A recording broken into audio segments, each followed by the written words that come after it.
Okay, so before I leave off of the parasite subject, there's a couple things that I didn't read that was on the paper. So the first one is that these organisms waste, they create waste. They pee and they poo. Okay? And when they pee and they poo, they are producing chemicals that cause pain. The main chemical that causes pain is called phenol. And phenol is going to collect whenever you have a lot of pain. You should immediately think about doing a parasite cleanse, because for one thing, parasites cause pain because they gnaw on your nerves. Like they're chewing on your tissues, right? So that's going to cause pain. But then also their elimination is a substance called phenol, and phenol causes a lot of pain. So you have arthritis or some of these, like, systemic inflammation type disorders and stuff like that. That's all infection. That's all bacteria. That's all parasites, and that can all be killed. And you can eliminate phenol by killing the fluke and killing the parasite. Okay, then you won't have that pain issue. The other chemical that they produce is ammonia. Ammonia collects in the brain and causes insomnia. So if you have like a mental, people say, oh, my mind is racing at night, I can't relax, or this and that, it's because you might have a collection of ammonia in your brain, and it's irritating your brain and keeping you from relaxing and keeping you from sleep. So I'm going to grab something real quick. This is ornithine.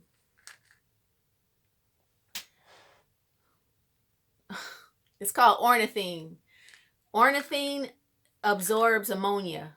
I mean, that's the best way I can call it, is absorbs. I'm not really sure exactly what the process is, but it reduces the ammonia in your brain to the point where you can sleep. And it's very relaxing. If you're one of those people who's like, I've tried melatonin, I've taken sleeping pills, this and that, try ornithine, because ornithine is going to balance out the chemicals in your brain, and so that you don't have that irritation, that ammonia irritating. Like, just imagine smelling ammonia, how it smells. It's like it's like, ugh. It wakes you up, it shocks you. Just imagine that collecting in your body. Dr. Clark's store online.com. I don't get paid from them. They don't even know that I'm referring to them, probably, but I'm just telling you, as someone who has struggled with a lot of health problems and stuff, and I've tried all the knockoff brands. Some of them are okay. Like Pure Encapsulations is another one that's pretty nice.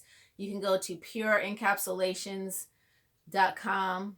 There's another one. It's called Supplements Without Junk. I think it's Supplements Without Junk or Vitamins Without Junk.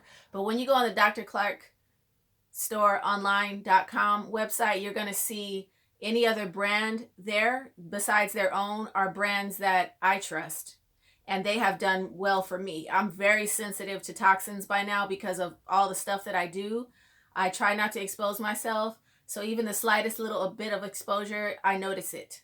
So I'm telling you, most of the supplements are contaminated. The vast majority of supplements, I'm sorry to say, are contaminated. That's the most painful part. There's still some supplements on my shelf that I just can't part with. But every time I take one, I'm like, okay, I got to throw this away. I know now. I mean, I've spent hundreds of dollars on supplements and had to throw them away. So that's a painful part. But I didn't get into the chemical aspect of life yet. That's going to be in the next section of this series. Uh, so the second thing that I didn't mention off of the pathogens speech was that animals are full of flukes due to solvents in the environment.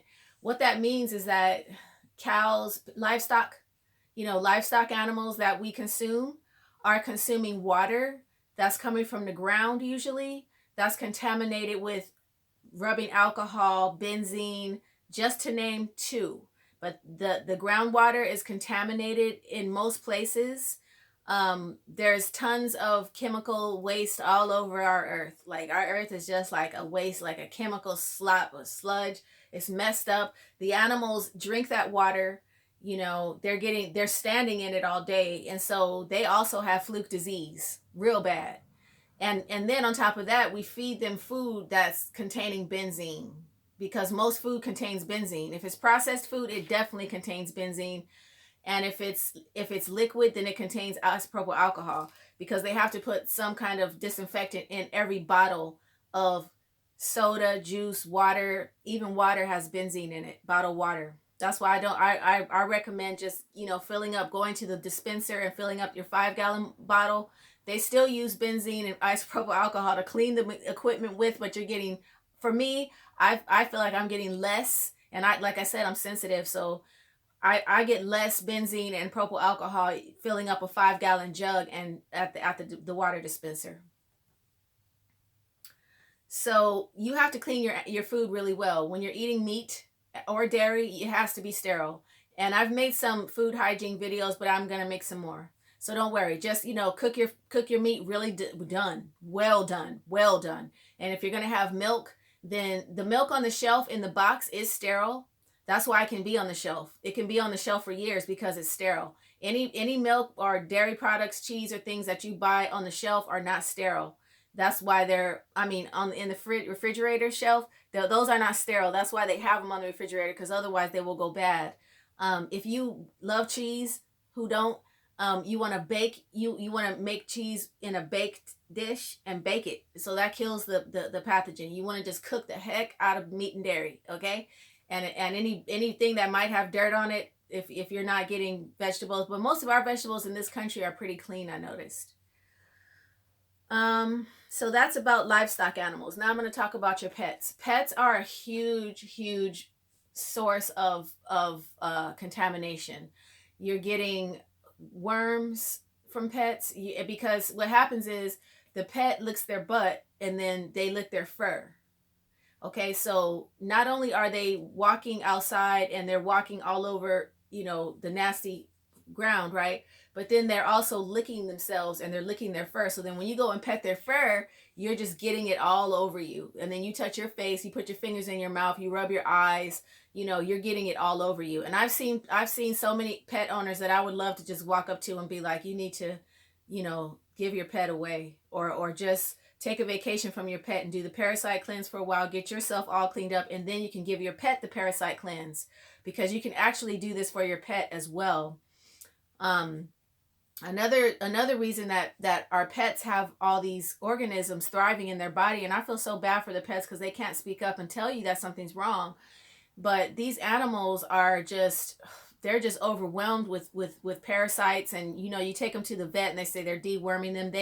They have medicine for pets just like they have for humans that kills some pathogens, but it doesn't kill them all.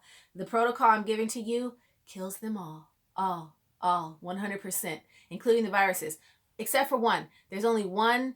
Actually, there's one virus that I know of that it doesn't kill, and I've read all 4 of her books, so I'm pretty versed on this, and also from personal experience. There's 2 things that this protocol will not kill. One of those is tapeworm, okay, and I can't remember why, but she breaks it down in the book. Tapeworm is hard to kill, so you have to get a very high dose of coenzyme Q10. It's like a whole different protocol, but you can kill the tapeworm too.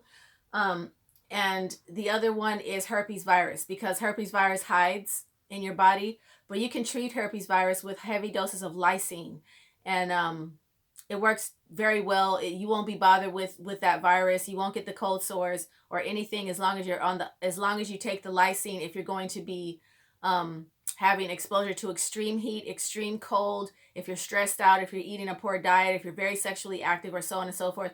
Otherwise, you're fine as long as you do this protocol. The herpes virus won't bother you. But those are the 2 things that I know of that this protocol is not going to address. Everything else, it does address.